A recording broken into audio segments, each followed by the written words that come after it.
고용지표가 참사 수준으로 곤두박질친 가운데 경제정책을 평가할 또 다른 핵심 지표, 분배지표도 금융위기 이후 최악으로 나타났습니다. 소득 상위 20% 가구의 소득은 2003년 집계 이래 최대폭으로 늘어난 반면 소득 하위 20% 가구의 소득은 역대 최대폭으로 감소했습니다. 차유정 기자입니다. 지난달 국내 취업자는 고작 5천 명 늘어나는 데 그치며 고용시장이 외환위기 이후 최악으로 치달았습니다. 그런데 더욱 심각한 문제는 이러한 고용 쇼크의 직격탄을 맞은 게 저소득층이란 점입니다.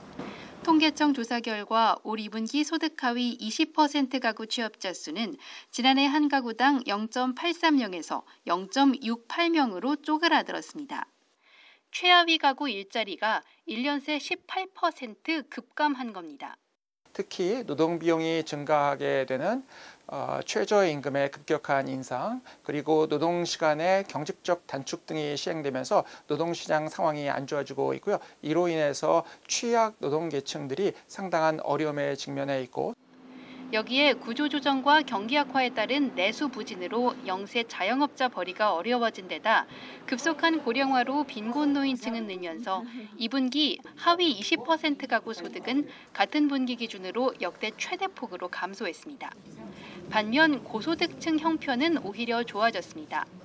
고용 쇼크 속에서도 소득 상위 20% 가구의 취업자 수는 증가하고 임금도 많이 받게 되면서 고소득 가구 소득은 2003년 통계 집계 이래 최대폭으로 늘어난 겁니다.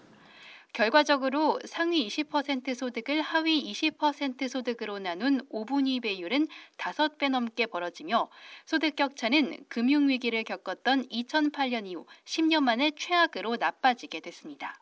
취약한 영세 자영업자들한테 먼저 충격을 주고 있는 것으로 파악하고 있고요.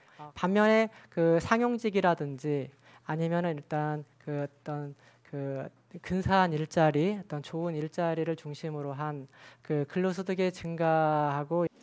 최근 고용지표가 참사 수준으로 악화한 가운데 소득 격차마저 2분기 연속 최악 수준으로 벌어지면서 소득주도 성장을 견지해온 정부의 시름이 더욱 깊어지게 됐습니다. YTN 차유정입니다.